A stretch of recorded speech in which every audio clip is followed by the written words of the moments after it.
Bom, vamos lá. Vamos para mais um vídeo. Agora vamos falar sobre elementos básicos aí da formatação, né?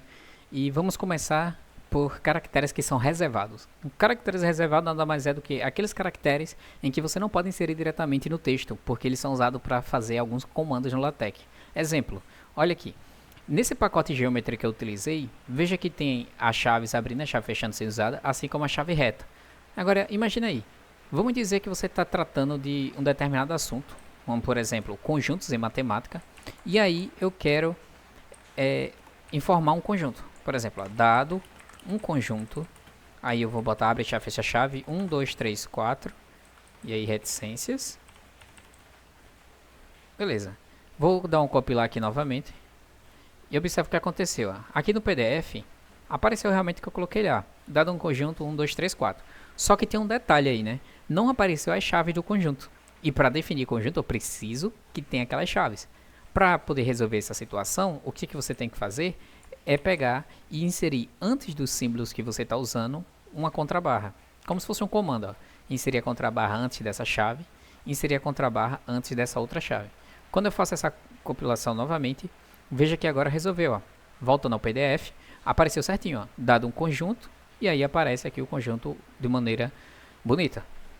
Aí, não só acontece isso com as chaves, como poderia ser chaves retas, se você quiser colocar no lugar, mas você tem que sempre colocar contrabarra para poder aparecer, senão não vai aparecer. E observe um detalhe, quando eu botei chave reta, ele saiu aqui do texto e centralizou, né? Aí mais à frente a gente vai entender por que isso aconteceu.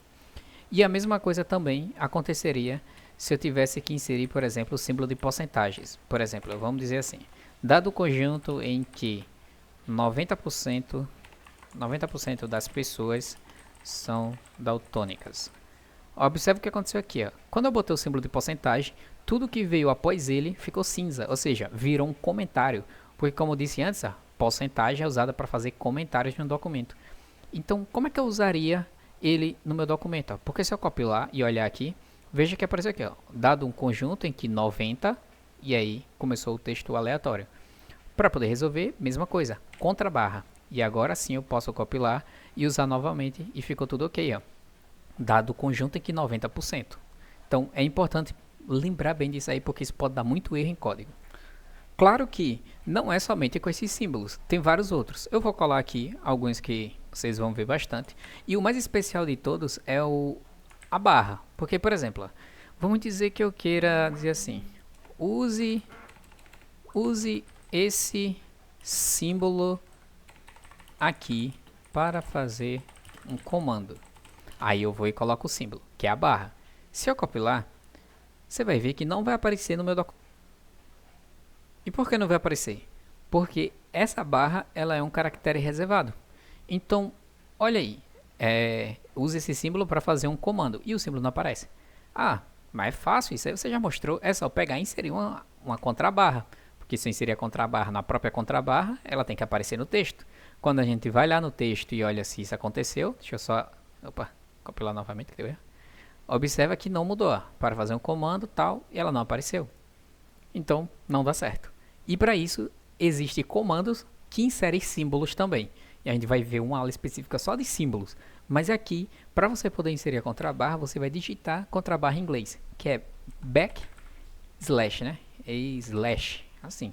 Só que além de você botar backslash, antes dessa palavra você vai botar text, porque vai ser um backslash usado em textos, né? Então, copilo, e aí olha aqui, agora apareceu, ó.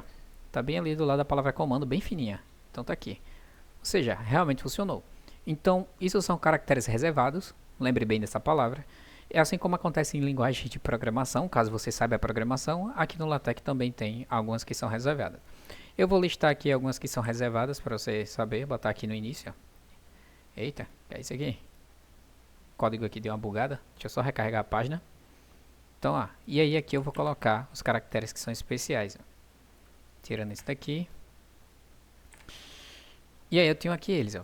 Eu tenho o próprio contrabarra, o porcentagem, as chaves, o cifrão, que a gente vai ver que o cifrão é muito importante. Você tem o e-comercial, o hashtag, underline e esses símbolos aqui que a gente raramente usa, só usa em cima da letra, não ele sozinho solto, né? Então pode acontecer de aparecer esses daqui. Então tá aí, são esses. Se tiver outro, eu estou esquecido no momento, mas qualquer coisa eu falo em outro vídeo. E aí, para finalizar, nessa aula é somente essas partes de caracteres reservados e especiais. E aí, na próxima, a gente já vai começar a parte mais detalhada de formatações. Ah, um detalhe que eu não falei na outra aqui. Observa aqui, vamos dizer, eu quero botar aqui conjunto em negrito. Lembra que a gente aprendeu que Ctrl B deixa em negrito. Mas funciona também para itálico, tá? Se você apertar Ctrl I, fica em itálico também a palavra. Certo? Então, tanto usando Ctrl B como Ctrl I, fica itálico. Tem vários outros atalhos, mas sempre que for passando assim, eu vou falando, porque geralmente a pessoa vai esquecendo. Então, é isso. Presta atenção que assim, deixa eu até botar aqui na tela. Essa playlist vai ter 3 versões. Tem essa, porque você vê que eu falo bastante. Então, ela é uma playlist que a ideia é ser detalhada, e eu tento falar o máximo que eu vou vendo e vou lembrando, então sai bem natural. Eu tento não seguir roteiro nenhum. Tem a segunda playlist que você pode encontrar fixado no primeiro comentário na descrição, que é uma playlist mais direta, onde eu não falo quase nada. Eu vou botando comando e fazendo, sem ter essas explicações e essa conversa paralela às vezes, ou explicar o motivo de por que aquilo tem que ser daquela maneira. Então, se você é algo que não gosta desse tipo de aula em que o professor fica só falando, tentando explicar tudo em detalhes, vai para essa outra playlist que lá vai estar bem mais direto. Pode ser que ainda não exista, porque eu ainda estou em processo de gravação, pode ser que já tenha. E a terceira e última é uma playlist que é voltada para explicar os conteúdos usando projetos. Então, se você é o tipo de pessoa que consegue entender mais quando a pessoa mostra um problema e a partir disso vai explicar como funciona, então é a playlist certa para você. Então lá, mesma coisa, vou ensinar a construir, só que a gente vai construindo um projeto do zero. Então tá aí as 3 playlists. Essa é a primeira de todas, para mim poder ir desenrolando ao máximo. E depois eu faço essas 2. Mas se já tiver criado, dá uma olhada aí, clica na playlist, vê qual delas você acha melhor. E aí você pode comentar no vídeo e dar recomendações, que aí eu gravo novos vídeos, não tem problema não.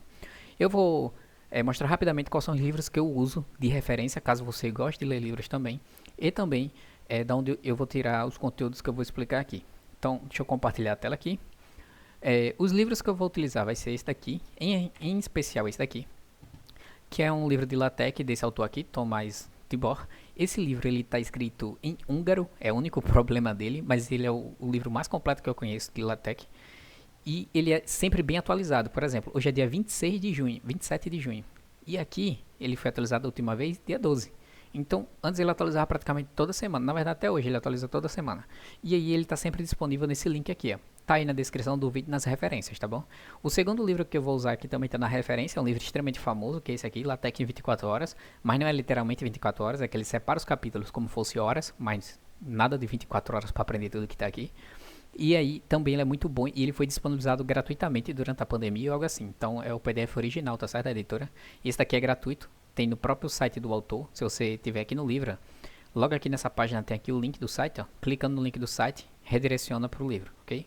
Ele tem uma conta aqui no GitHub. Então, e o último livro que é esse daqui, que é bem grande, 700 páginas, que é do Wikibooks do LaTeX, tá? Então ele é extremamente grande, eu não gosto tanto dele assim, mas eu acho legal para a estrutura que ele está dividido aqui. E o último, e que eu também gosto demais, que é o LaTeX via exemplos, e esse outro aqui, ó. Esse daqui é a Introdução ao LaTeX, do Departamento de Matemática lá da Universidade de Minas Gerais. Eu acho ele muito bom, que vai ser também um dos que eu vou seguir bastante, é um slide bem grande. E o último que é esse daqui, que é extremamente famoso, que é o LaTeX via exemplos, que é o que eu vou usar como referência na playlist sobre aprender usando exemplos, que é do Sadão e foi atualizado também bem recente, ok? E aí a estrutura de divisão dele também é muito boa, ok? Então, são esses livros que eu vou estar usando. Qualquer dúvida, sugestão, pode falar, crítica também, fica à vontade. Estamos aqui todo mundo para aprender junto. LaTeX não é algo que você pode chegar e dizer, eu sei, porque é uma infinidade de coisas, todo dia lança alguma coisa nova, ok? Então, eu vou fazer um vídeo separado, bem pequenininho, mostrando várias ferramentas, sites de consulta que são importantes na hora que você estiver aprendendo, também para você descobrir coisas novas, beleza? Valeu!